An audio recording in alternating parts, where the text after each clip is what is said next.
Hey there friends, in this video I'm going to be showing you how you can generate images using Qwen AI.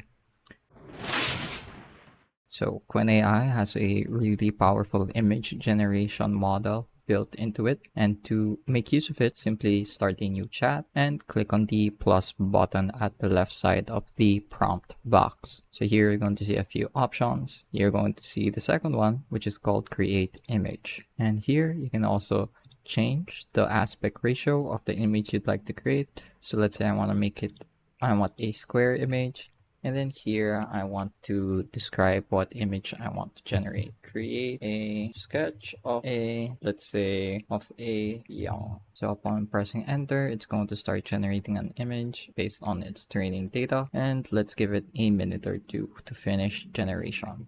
That's not exactly correct. So we can also edit the responses it generates. And now if you mouse over it and click on edit, you can describe any further changes you'd like to make.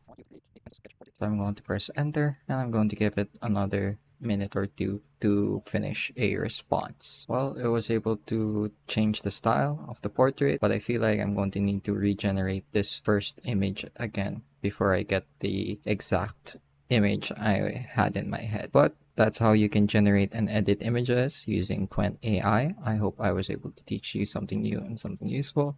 And as always, thank you for watching.